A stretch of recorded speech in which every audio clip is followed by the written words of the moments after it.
Hi, to use iShare to store your teaching content, you can check whether you have contribute access to iShare or not by logging into ishare.mq.edu.au. If you have this contribute button, that means you already have access to contribute. If you don't, you can raise a ticket to OneHelp to request for your contribute access to be activated. So once you have the contribute button, you hit contribute, you can see the collections that you have access to. It will be different for people from different faculty, but more or less you will have, or you all have access to the all generic collections. And ideally, if these are all documents, you will be uploading to learning and teaching resources, because this is the most generic collection that contains any document type resources, but you can also upload other type of resources here as well. There are other collections that are specialized for particular type of files, but learning and teaching resources can contain any item that you want to upload. So you'll just select learning and teaching resources, then you put a descriptive title.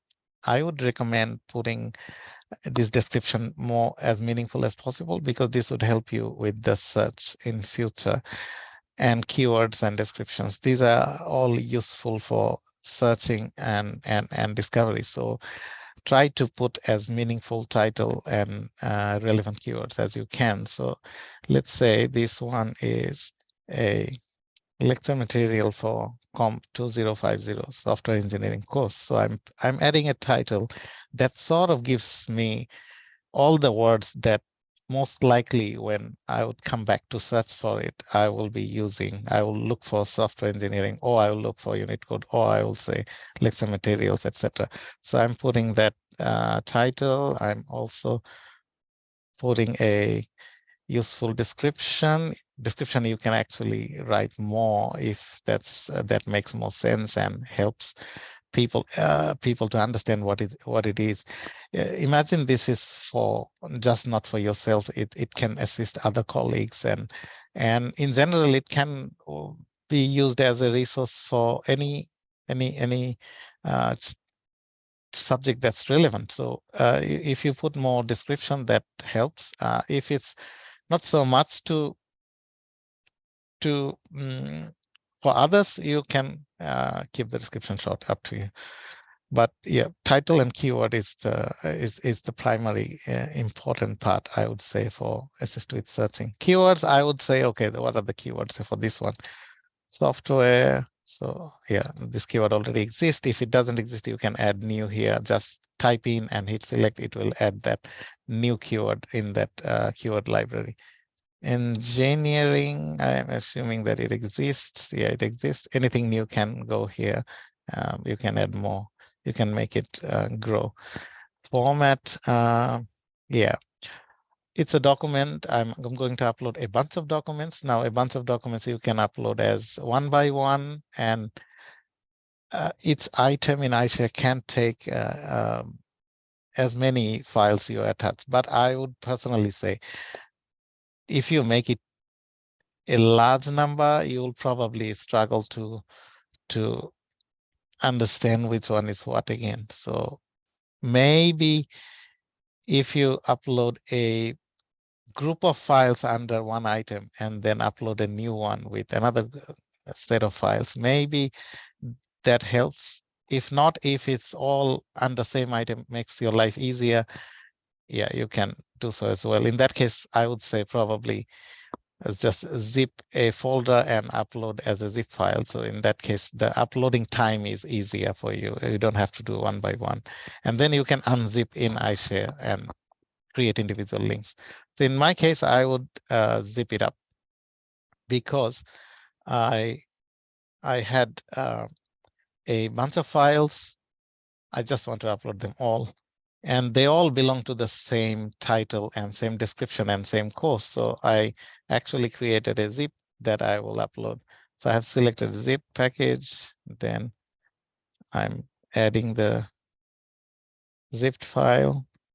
Once it's added, I will fill out rest of it. It's, let's say, lecture. At this point in time, I just added please don't extract it right now. I'll let you know why. There is a bug that can cause issues if you don't if you extract it right now. So I would rather save the item first and then come back to extract it. Faculty, if relevant.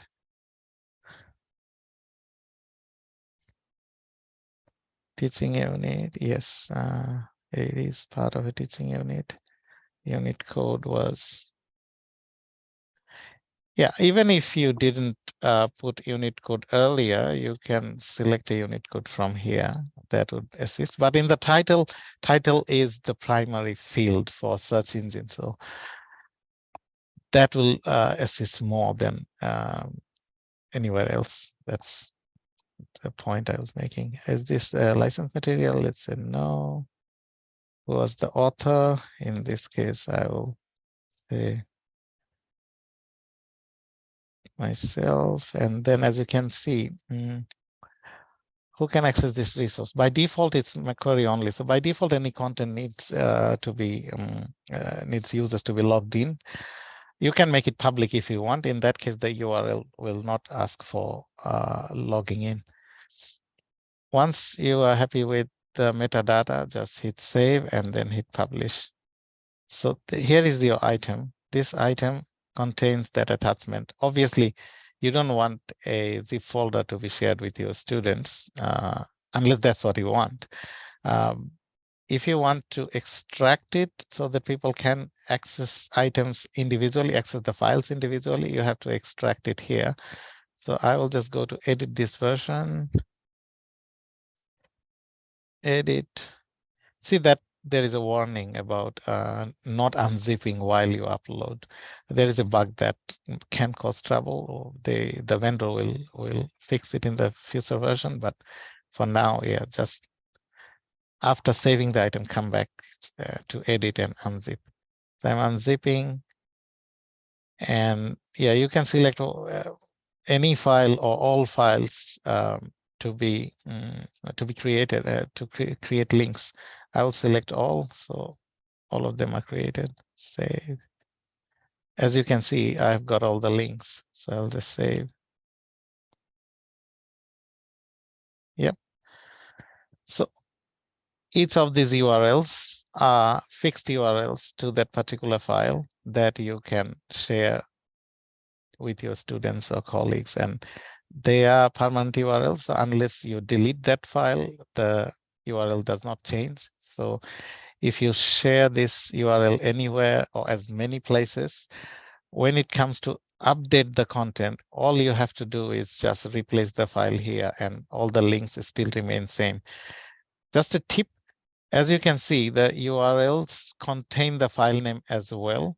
So obviously, if you replace a file and still want the URL to remain exactly same, then please replace with a file with the same file name. Then nothing really changes.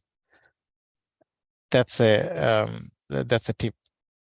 Or you can use this URL if you don't mind sharing the item page to be viewed by your audience. Then you can just share this URL and users will find their corresponding attached file, what they want. So it's really up to you how you want it.